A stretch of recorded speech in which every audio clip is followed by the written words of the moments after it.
In compliance with the request of a friend of mine, who wrote me from the East, I called on good-natured, garrulous old Simon Wheeler, and inquired after my friend's friend, Leonidas W. Smiley, as requested to do, and I hereunto append the result.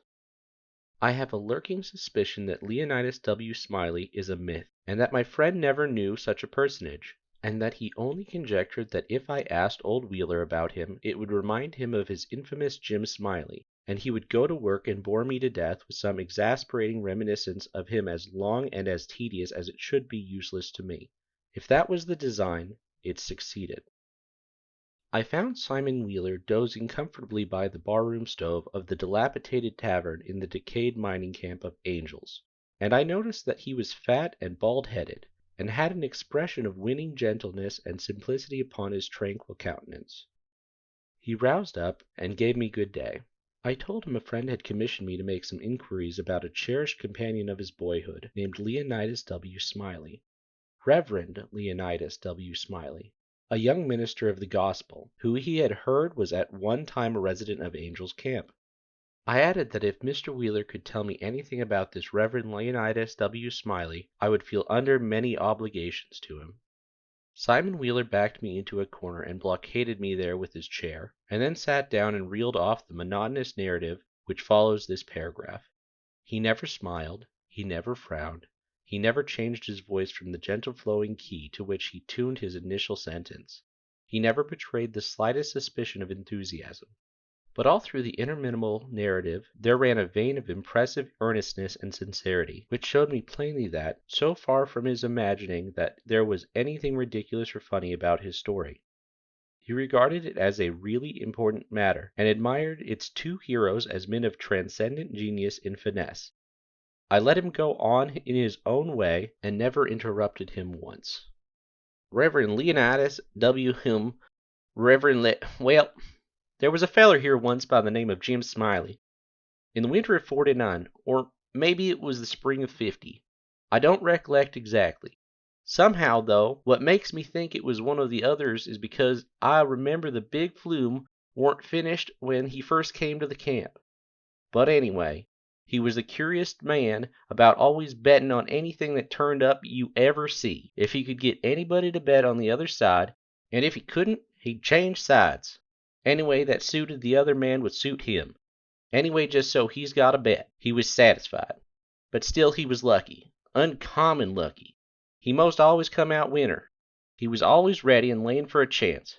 There couldn't be no solitary thing mentioned but that feller offered to bet on it, and take any side you please, as I was just telling you.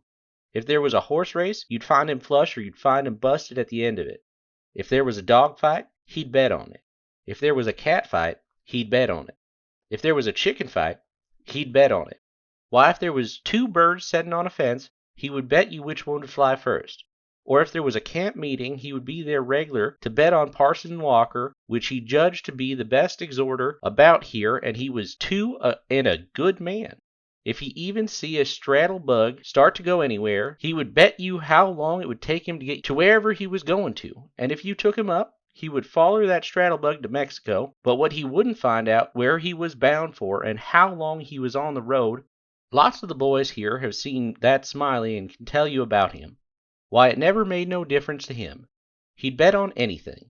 The dangest feller.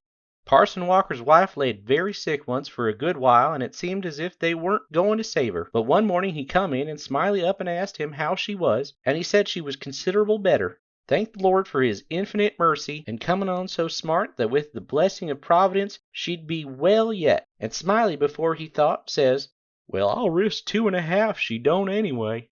This year Smiley had a mare. The boys called her the 15-minute nag, but that was only in fun, you know, because of course she was faster than that, and he used to win money on that horse for all she was so slow and always had asthma, or the distemper, or the consumption, or something of that kind.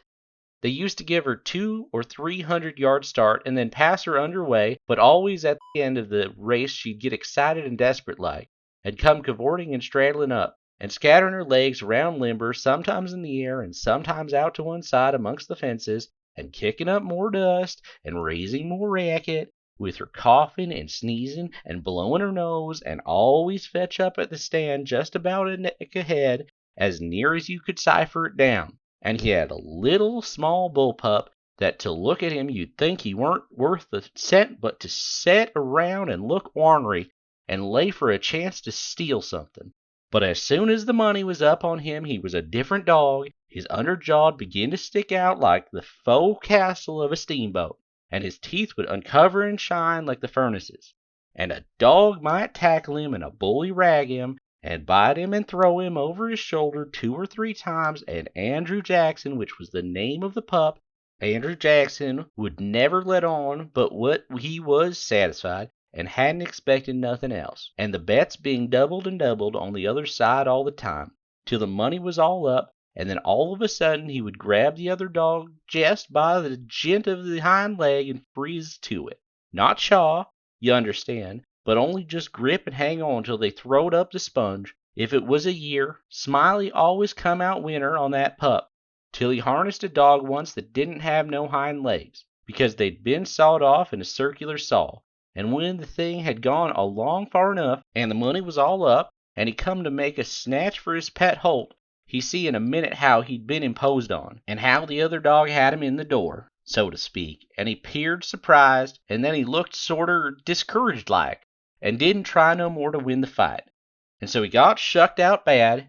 He gave Smiley a look, as much as to say his heart was broke, and it was his fault, for putting up a dog that hadn't no hind legs for him to take hold of, which was his main dependence in a fight. And then he limped off a piece and laid down and died. It was a good pup, was that Andrew Jackson, and would have made a name for hisself if he'd lived, for the stuff was in him and he had genius. I know it, because he hadn't no opportunities to speak of, and it don't stand to reason that a dog could make such a fight as he could under them circumstances if he hadn't no talent. It always makes me feel sorry when I think of that last fight of his and the way it turned out. Well, this year Smiley had rat terriers and chicken cocks and tomcats and all them kinds of things, till you couldn't rest, and you couldn't fetch nothing for him to bet on but he'd match you. He catched a frog one day and took him home and said he calculated to educate him, and so he never done nothing for 3 months but sat in his backyard and learned that frog to jump. And you bet you he did learn him, too. He'd give him a little punch behind, and the next minute you'd see that frog whirling in the air like a donut. See him turn one somerset, or maybe a couple, if he got a good start, and come down flat-footed and all right like a cat. He got him up so in the matter of catching flies, and kept 'em in practice so constant that he'd nail a fly every time as fur as he could see 'em. Smiley said all frogs wanted was an education, and he could do most anything, and I believe him. Why, I've seen that Dan'l Webster down here on his floor. Dan'l Webster was the name of the frog, and sing out, "Flies, Dan'l, flies." And quicker'n you could wink, he'd spring straight up and snake a fly off'n the counter there, and flop down on the floor again as solid as a gob of mud, and fall to scratching the side of his head with his hind foot as indifferent as if he hadn't no idea he'd been doing any more'n any frog might do. You never see a frog so modest and straightforward as he was, for all he was so gifted. And when it come to fair and square jumping on a dead level, he could get over more ground at one straddle than any animal of his breed you ever see.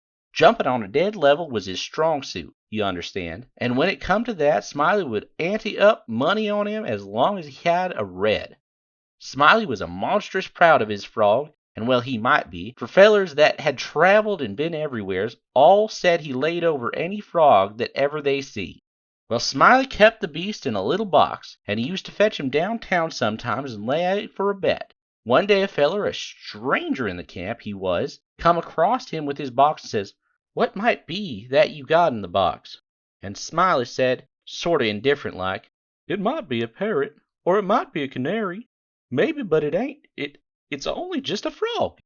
And the feller looked at it careful, and turned it round this way and that, and says, "So it is. Well, what's he good for?" "Well," Smiley says, easy and careless, "he's good for enough. For one thing, I should judge, he can outjump any frog in Calaveras County." The feller took the box again, and took another long particular look, and gave it back to Smiley, and says, very deliberate, "Well," he says, I don't see no pints about that frog that any better'n any other frog. Maybe you don't, Smiley says. Maybe you understands frogs, and maybe you don't understand 'em. Maybe you've had experience, and maybe you ain't only a amateur, as it were. Anyway, I've got my opinions, and I'll risk $40 that he can outjump any frog in Calaveras County.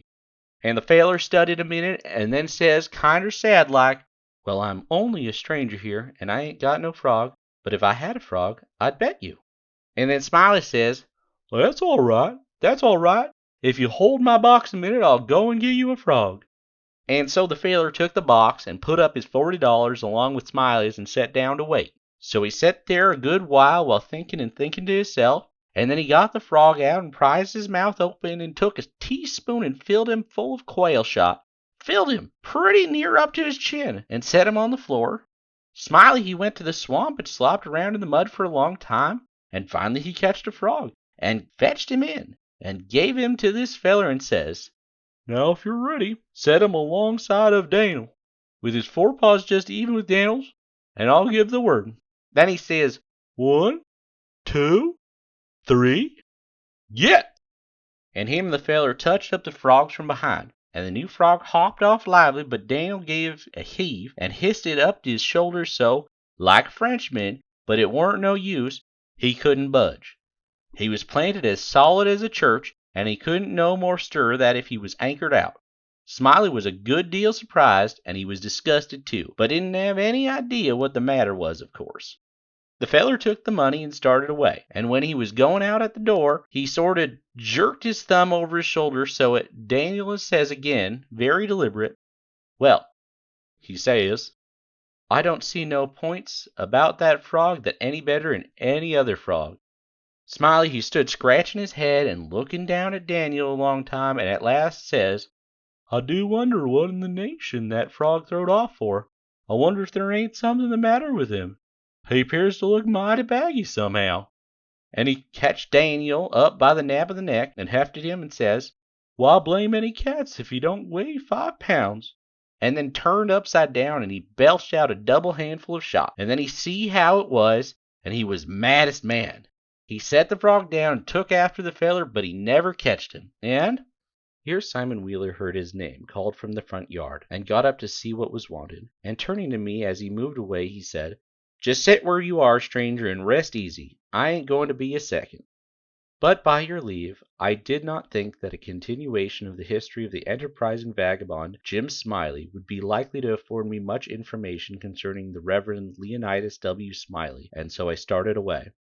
At the door I met the sociable Wheeler returning, and he buttonholed me and recommenced, well, this your Smiley had a yaller one-eyed cow that didn't have no tail, only just a short stump like a banana, and, however, lacking both time and inclination, I did not wait to hear about the afflicted cow, but took my leave.